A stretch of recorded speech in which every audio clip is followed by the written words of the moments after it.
বিসমিল্লাহির রহমানির রহিম। সম্মানিত শ্রোতা, আসসালামু আলাইকুম। এই যে আমার গাড়ল, ঝমঝম করে বৃষ্টি হচ্ছে। ঝড় বৃষ্টি বাদল যাই হোক, আমাদের এইভাবেই চরি চরি খাওয়াইতে হয়।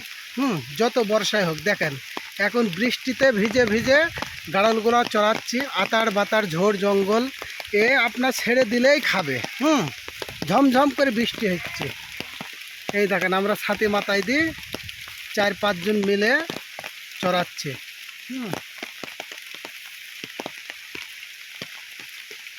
হোচাইন পানি হচ্ছে,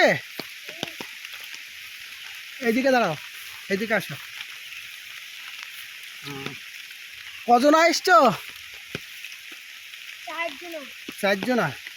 সকাল থেকে তো একভাবে ভিজছি, তাই না?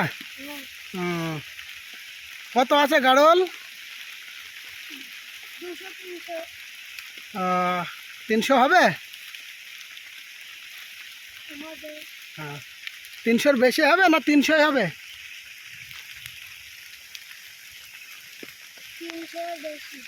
300-র বেশি, তাই না? তাহলে 300টা, তাই না? তাই সকাল থেকে একভাবে ভিজছি না। ভিজলে ভিজলে জ্বর মোটর আসে নাকি? আসে না, না? এক আধজন আসলেও আসতে পারে, তাই না?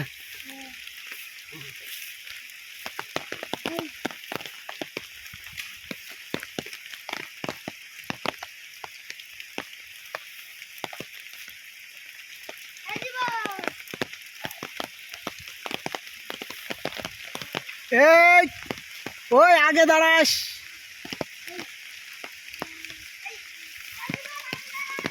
ওই যে ওই গাছতলার ওইগুলা খেতে দে, শিয়াল টিয়াল আসে না দেখবি।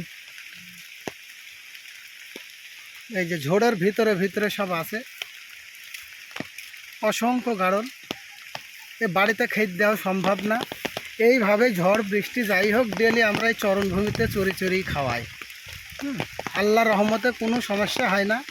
অনেক ক্ষেত্রে ঠান্ডা জ্বর আসতে পারে, সেই ক্ষেত্রে এক আধটা ট্যাবলেট খাই দিলেই যথেষ্ট। আজ 3-4 দিন ধরে একইভাবে এইভাবে ভিজে ভিজে চড়াচ্ছি।